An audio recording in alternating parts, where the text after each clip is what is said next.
All right, I want to say ETM Hotep. This is your brother Wujau, and welcome to the Seshu Ma'ani Meta Nature YouTube channel, our YouTube channel. And just gonna kind of stall a little while. We haven't done a show on YouTube in a while, and I know that people have subscribed and they should receive notifications and share the link. Tonight, I want to give a quick lesson and discuss grammatical gender in relation to the ancient Egyptian language that we refer to as Ranykemet. All right.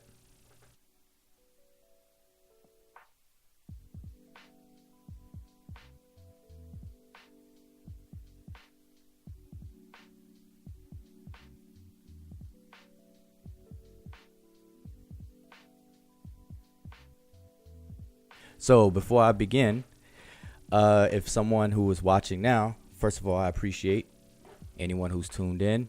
If anyone who knows how we do this, it's on the spot, out the blue. So I appreciate anybody who jumps to it, jumps right on in and listens in. So, but before I continue, if someone who's watching already could let me know that I could be heard and my screen could be seen. All right. The audio and video is okay. Then we'll proceed.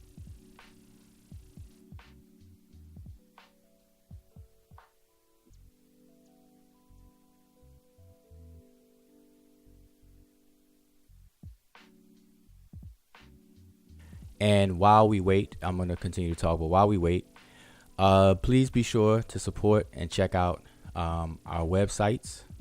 As you see on the screen, we have saberuniversity.com. That's the website where we host our study courses. We have a beginner's course. We also have a grammar's course, which is an advanced level for the language. There's some other free lessons that are on the site as well, so make sure you check it out. That's saberuniversity.com. And then we also have seshmeduneture.com. And that's the home of the Seshu Ma'ani Meta Nature. All right, so on that particular website, we have blog articles covering various different topics related to the language and the culture of ancient Kemet. Some of the topics that were very popular topics over the years, such as spaceships existing in the glyphs in certain temples, aliens, did the Egyptians live with dinosaurs,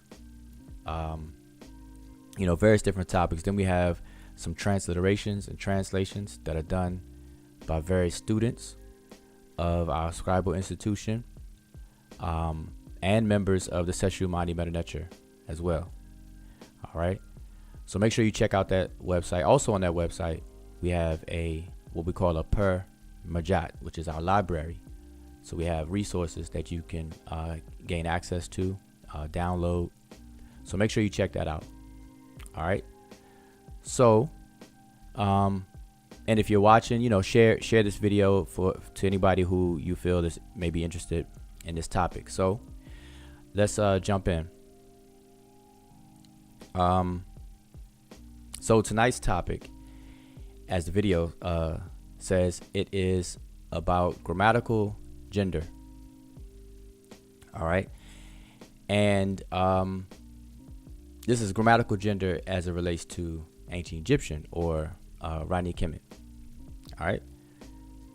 So now when we first talk about gender, in everyday normal conversations, this is what most people are referring to, what you see on the screen, which is when you think of gender, you think of female, a girl, a woman, or a male being a boy or a man. So that's the normal day-to-day use of the word gender.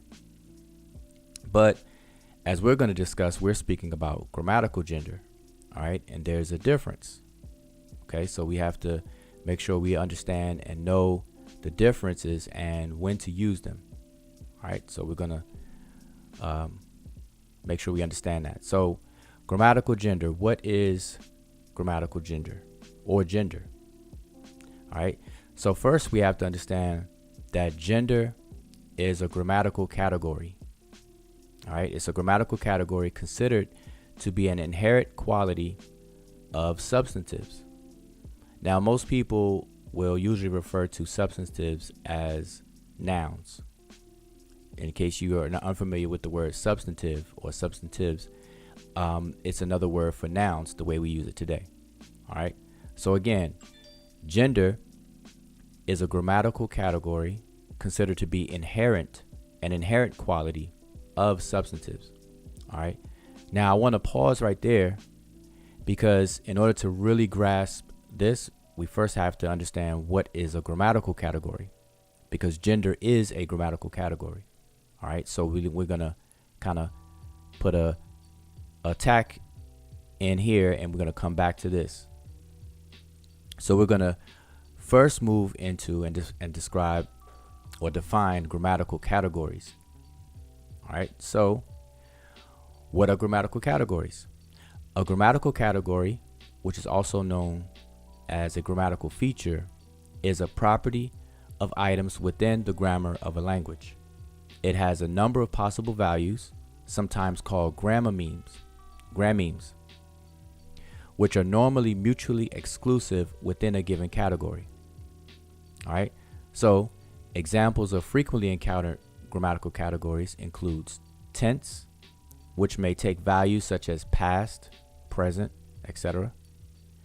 Another grammatical category, number, with values such as singular, plural, and sometimes dual.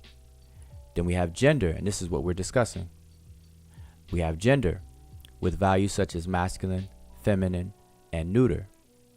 Then we also have a category of a value within the grammatical category of person, with the values such as first person involving the speaker, second person involving the hearer or listener, and third person involving any others. Then we have another value of voice, with the values such as active, which means the subject performs the action of the verb, or passive, which means the subject doesn't perform the action of the verb. All right. And grammatical categories may be divided by type. So there's two types. All right. Nominal and verbal. So the nominal grammatical categories are number, gender, person, case, degree, definiteness. Then we have verbal grammatical categories such as tense, aspect, mood, and voice. All right. So that's what grammatical categories are in a nutshell.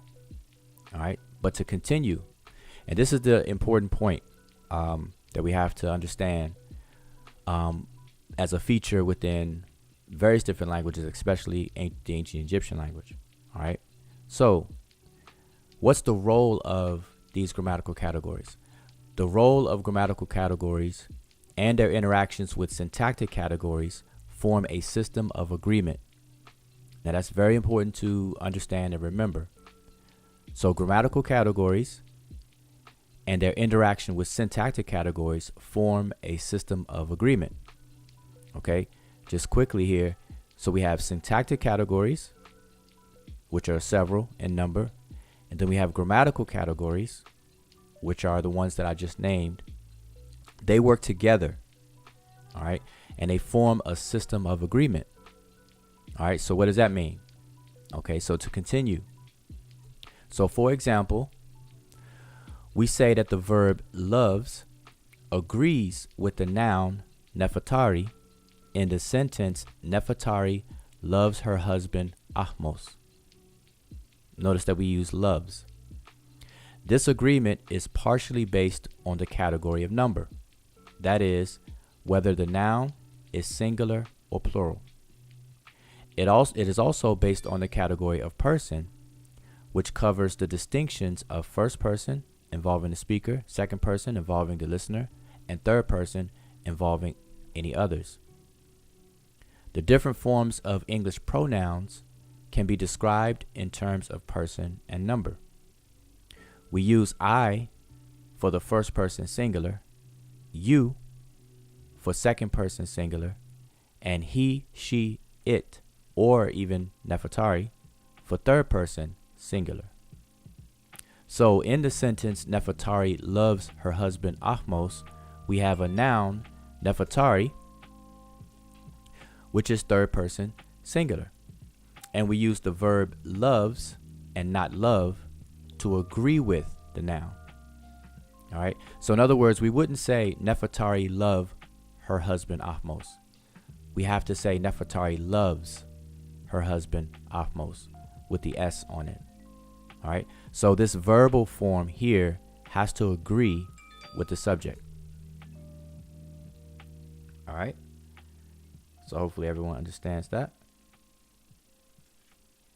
Now, in addition, the form of the verb must be described in terms of another category called tense. In this case, the verb loves is in the present tense, which is different from the past tense loved. The sentence is also in the active voice. Remember, voice is another category. So the sentence is in an active voice describing what Nefertari does. That is, she performs the action of the verb. An alternative would be the passive voice, which can be used to describe what happens to Nefertari. That is, she doesn't perform the action. So as in, Nefertari is loved by her husband Ahmos, or just Nefertari is loved. So you see there Nefertari is not performing the action. The action is being performed on her. She is loved by her husband Ahmos. That's the difference between active and passive voice. So remember, voice is a grammatical category for verbs.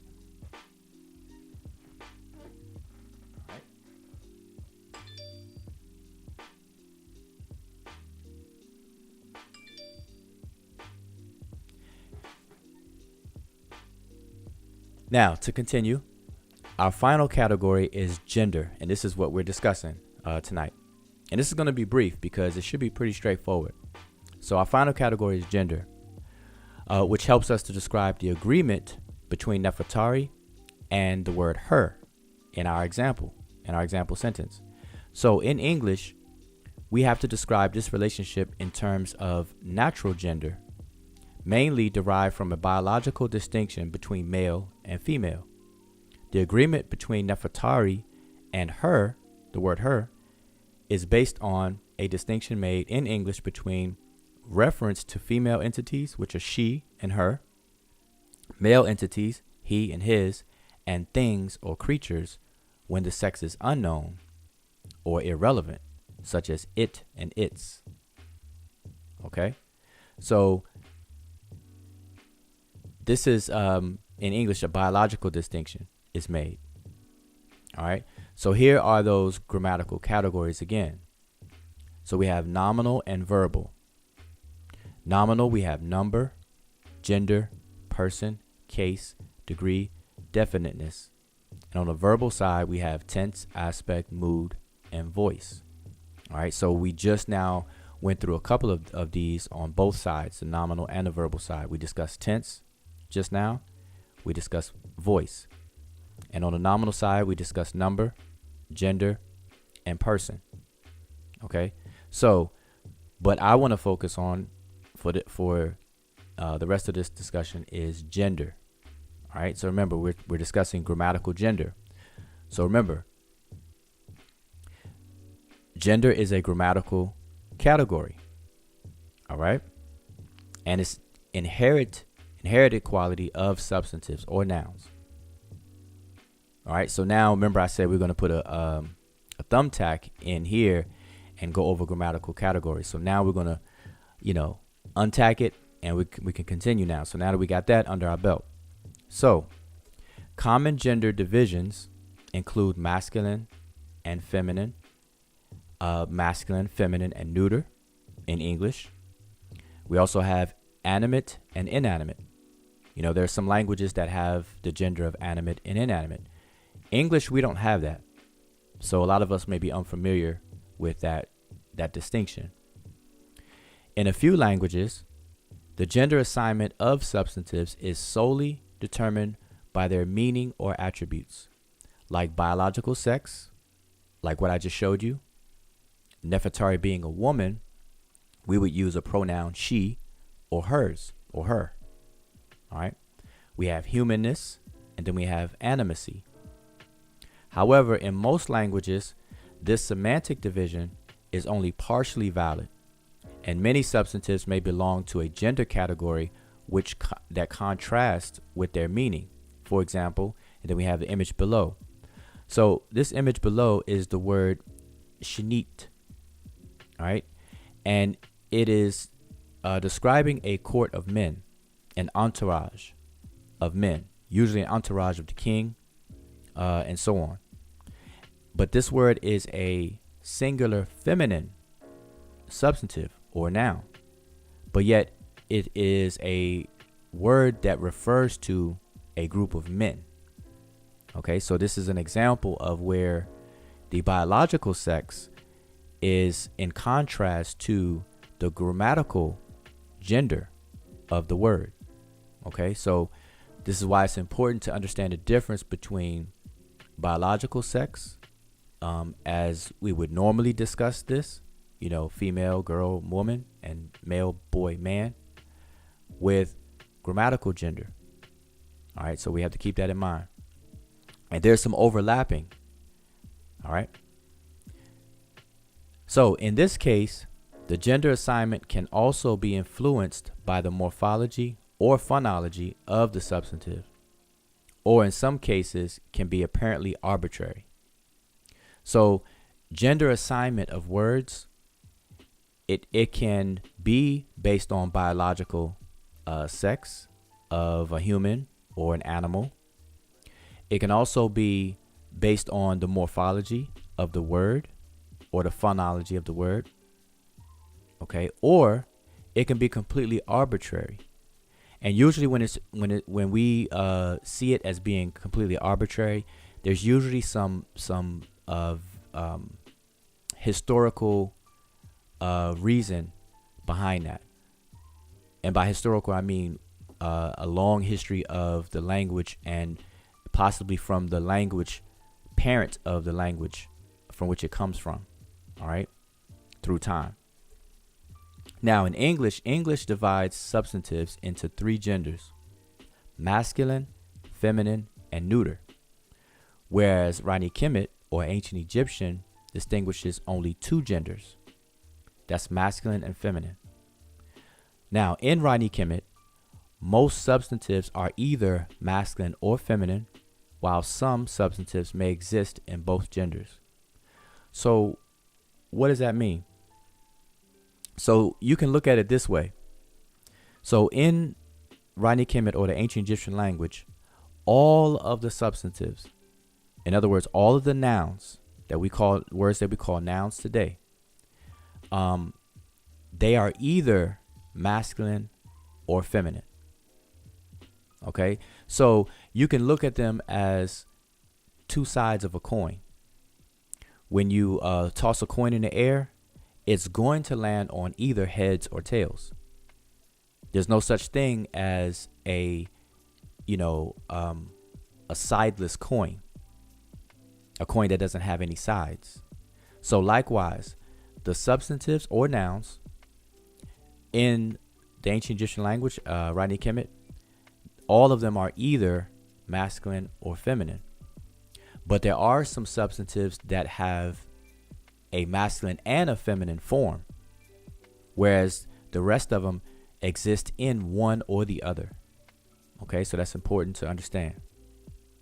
All right, so when a noun or a substantive is used, it's going to be masculine or it's going to be feminine. Okay, so think of it that way. So now let's show some examples of exactly what we're talking about. So remember that grammatical categories and syntactic categories, they work together to form a system of agreement. And so this is the purpose of gender. Okay, this is how gender functions. Okay, and we're going to see this. So we have the system of agreement, also called concordance. All right, so make sure you take note of that. All right. So on the left-hand side, we have grammatical gender, which are only two, and Ranykemet, which is masculine and feminine. In our next column, we have substantives, which most people are used to calling them nouns. And there's a reason why we refer to them as substantives and not nouns. But for the sake of this discussion, just make sure you understand that when you see substantives here, it's what you would refer to as a noun. Next column are adjectives, and the third column are demonstratives. All right, so here's the example of a masculine scenario. So we have a word, which is the word Z or C, and it means man. That's the meaning of the word. All right, this is how it looks in the glyphs, C. Now, if I want to describe this man by using an adjective, by the way, this substantive is masculine, it's singular, all right, Z. So when I want to describe this man with an adjective such as excellent, which in the language is iker, this particular adjective also has to be masculine and singular.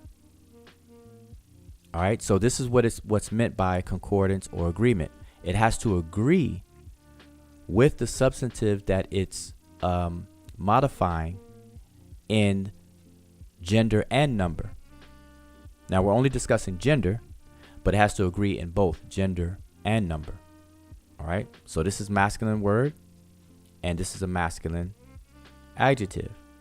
All right, the excellent man. All right, now demonstratives, for those who may not know or remember what demonstratives are, they're the words in English such as this and that. You know, that the words that point out a thing. All right, this and that. Okay, and it kind of lets you know nearness as well, because if I say that over there, it's further away than this right here. Okay, but we call those demonstratives. And so these demonstratives also have to agree in gender and number with the substantive. Okay, so in this case, it will have to be masculine and singular for the word this. And in the language, the word this in the masculine singular is the word pen. So altogether, we would say Z iker pen. And this would be saying this excellent man. All right, all of these are in agreement. Now, for the feminine example, we're going to use the word for woman, which is zit. Now, notice, remember when I said that in Ranykemet, all substantives are either masculine or feminine. But there are some substantives that exist in both genders. And this is an example. So we have Z in the masculine and we have zit in the feminine. This is the feminine form of the word. All right, and it means woman. And by the way, this particular example is based on biological sex, because men, masculine is associated with men and feminine is associated with women. All right. But now when I want to describe the woman with the same adjective to be excellent, I have to put the adjective in the feminine form. And this feminine form is marked with this bread loaf, this glyph that you see here. And you also see the glyph here. All right. So now we have zit ekeret, the excellent woman. Okay. Now, when it comes to demonstrative, the same applies. For the demonstrative, for the feminine form, feminine singular form, it is 10. For masculine, it was pen. And for the feminine, it's 10. So notice that the P changed to a T. And so it's this excellent woman. And before we had this excellent man. Okay. So all of these words have to agree. All right, so that's pretty straightforward. Now, but what this also tells us is that the gender of the substantive, what it does, it acts as a trigger for target words. So the adjective and the demonstrative would be targets. These are target words. And in linguistics, the more proper way of naming these words in this situation would be constituents. So these would be the constituents within the sentence or the phrase. And so the substantive acts as a target for the constituents in order to force them to agree in gender and number. Okay? So that should be pretty straightforward. But let's look at another example. So remember, this one is more so a semantic assignment, gender assignment, meaning that masculine, you think of a man, you think of men. Feminine, you associate that with women. All right. So that's more of a semantic assignment. But let's look at an arbitrary one. All right. So here we have another example, another set. So we have masculine again. This time the substantive is aped, which means bird. Okay. This is a masculine and singular substantive, aped, which is bird. Now, if I want to describe this bird, in this case, I want to say small bird. So the word small is najes. Najes. So it has to be in the masculine and singular. And so in the masculine singular form, it is najes, small bird. So the demonstrative, this, is the same as the other example. This is the masculine. So we have aped najes pen, which means this small bird. All right. The feminine. Here's a feminine substantive. It's the word for book, and it's the word majat, which means book. Well, literally, it means papyrus. We know in ancient times they didn't have books like we have books per se today, with a spine and so on. So it's the word for papyrus, but today we would call it a book. All right, so majat is book. Now, if I want to describe this book as a good book, I would have to say neferet, with this bread loaf again. All right, because this word is feminine, the adjective or the constituent has to be feminine. So this is the trigger. The gender is triggering this constituent to also be feminine. Majat neferet, the good book. And likewise, this gender of the substantive is also triggering the demonstrative, which is also a constituent, and it's 10. So majat neferet 10, which is this good book. All right. So that is the purpose of grammatical gender. All right. Now I want to make this clear. Grammatical gender of words don't change the meanings of words. They only function as we can see, it only functions to form a system of agreement. Okay, remember that. Grammatical gender functions in a way that it sets up a system of agreement. That's its effect. That's the effect that gender has in the language. Okay, in sentences, clauses, and so on. Okay, so that's what it is. A trigger to form a system of agreement. And this is true for all of the cases where you have a substantive and then you have other words that are related to it, such as adjectives, demonstratives, etc. All right. And we also have pronouns that I'm not showing that will also have to agree in gender and number. Okay. So that's the purpose of grammatical gender. All right. So remember, just to review, normally when we talk about gender, we're simply talking about a man, a woman, boy, girl, male or female. All right. and is neither here nor there. But when we're talking about language and it becomes a linguistic conversation, now we have to keep in mind that we're talking about grammatical gender. And so what is grammatical gender? Grammatical gender is a quality of substantives, but it functions as a trigger in order to set up a system of agreement among other constituent words. Okay, that's pretty straightforward.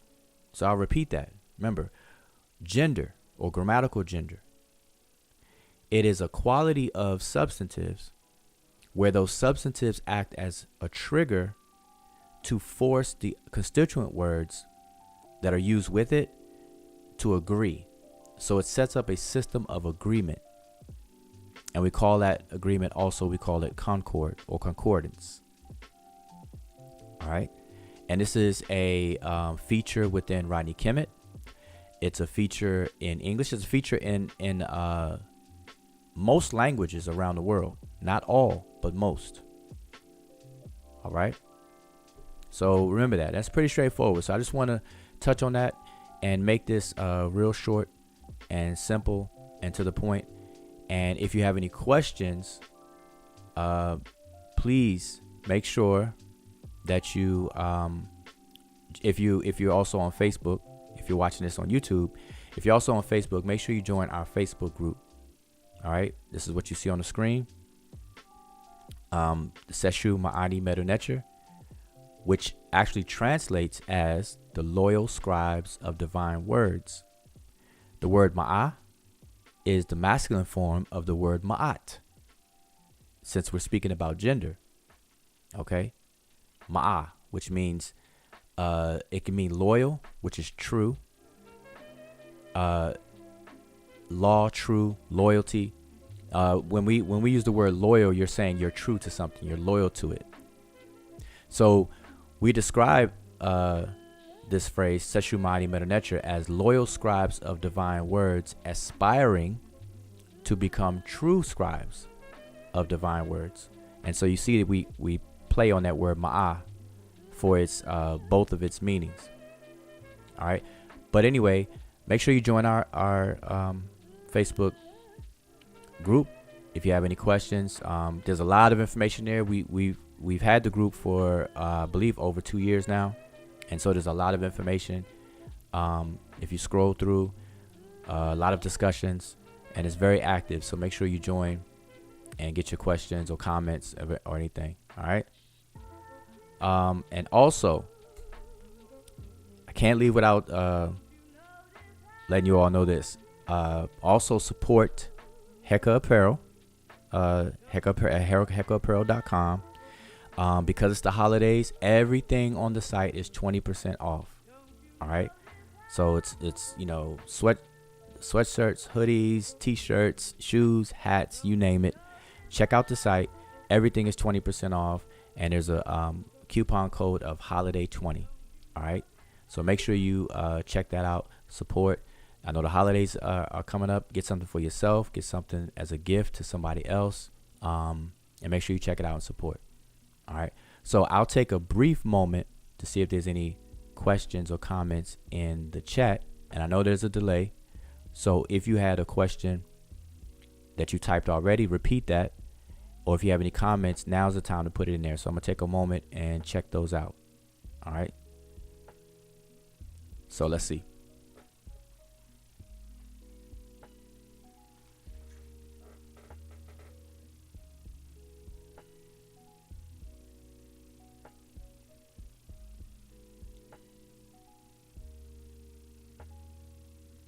Now, there shouldn't be any questions, but if there are, it's no problem.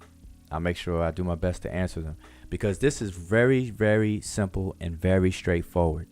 Now, it may be new, but it's not hard. It's not rocket science or any of that. It may be new to some people, but it's very easy. It's very straightforward. All right. So I'm scrolling through, and and I do not see any questions. Okay, and that's a good thing. So that means that everybody understood it. So, let me know if this is straightforward. I'll tell you what. For everybody who understood everything, just press 1. Press 1 if you understand, or you grasp it, but you gotta let it sit and marinate for a little bit. So either one, press 1. All right, just give me some indication.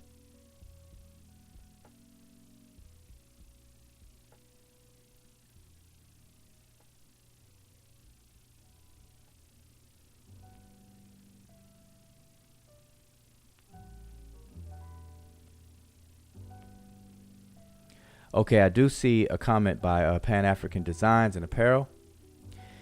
He says, my thing is if the glyph that's supposed to mean black doesn't mean black, that pretty much means all of glyphs are wrong. Now, there's a problem with that statement. Well, one, it's not on this topic that we're discussing about gender. All right, so I would like to keep it on topic, but the statement outside of that, the statement is also there's a problem with that statement. And so what I would recommend there, you would have to definitely learn how the writing system works. All right. And what I want you to do, this is for Pan-African Designs. What I want you to do is look up the word homograph. Homographs. All right. Look that up. And you're going to find out that homographs are words that are spelled alike, but they mean they mean different things. They're not the same word, although they look alike because they're spelled alike, but they're not the same. Okay. Like for example, the word, you have homographs, which are the same spellings, but they can be completely different words. And then you have homophones, which are words that sound alike, but are completely different words. And then you have words that are a combination of both of those. They're spelled alike and they sound alike, but they can be completely different words. So that's what I want you to do. I want you to look up homographs. All right. Because when you say that the glyph that's supposed to mean black doesn't mean black, then all the other glyphs are wrong, then you're ignoring the phenomenon that we call homography or homographs. All right, so you got to keep that in mind. All right, so but again, like I said, that is a bit off the topic of gender. Matter of fact, make sure you join our Facebook group, or if you're already a member of the Facebook group, make sure you post it, type that in, because that's a separate topic, and it's not a problem. So I'm gonna keep on going. Let's see, and I see a son at Ranykemet has already responded to that. Okay, that's good. And let's see. Okay, everybody's hitting one. So, hey, that made my job a lot easier. Okay, my job is done. All right, that's what I like. Everything is done. So that's good. I get a chance to keep this video short and simple and to the point, bite-sized and digestible. So what I'm going to do next for the next video, just to let you all know, heads up, I'm going to discuss something called a portmanteau morph or portmanteau morphs. All right. And this is a feature in many different languages, and it is important for us to understand this feature. Okay, so tonight I just briefly discussed gender, grammatical gender, and so the next video I will be discussing portmanteau or portmanteau morphs. All right, and I'll explain what they are and why we should even know that that's an actual feature. All right, and it's going to help people to understand how the language works, and it will untangle and unconfuse people when such questions come up about meanings of different words. Okay, so with that, I think I am done. So remember, the topic was grammatical gender, and make sure you check out the websites. If you're interested in learning language, mind you, this is not meant to be an exhaustive study or course, what I've done tonight. But if you want to learn more, make sure you sign up for our beginners Seshmeter course, and it's on sableuniversity.com. And if you are already competent at a beginner's level, you've already taken a class or you've been studying on your own and whatnot, and you may have studied or taken a class under another teacher in the past, but you need a refresher, then hey, make sure you check out the website. And also make sure you check out seshmeternetra.com. All right, it's a lot of information there and a lot of resources. All right, we have the monoliterals, we have the biliterals that you can study. We have translations, resource materials such as dictionaries, and all of that good stuff. All right, so make sure you check those out. And it's the holidays, so whether you celebrate Christmas or not, or Kwanzaa or not, or any holiday, it's the holiday season. You know, that's like the generic way of referring to it. Even if you just celebrate winter, that's fine too. If you like the cold and you want to celebrate the cold, that's fine. But make sure you check out Heka Apparel. All right, everything is 20% off. The prices are low. Different designs or whatnot. Just check it out and pick up something for yourself. Pick up something for relatives, loved ones, friends. All right, and I will see you all on the next video, or I will see you in our Facebook group. So with that, I will say Shem Hotep.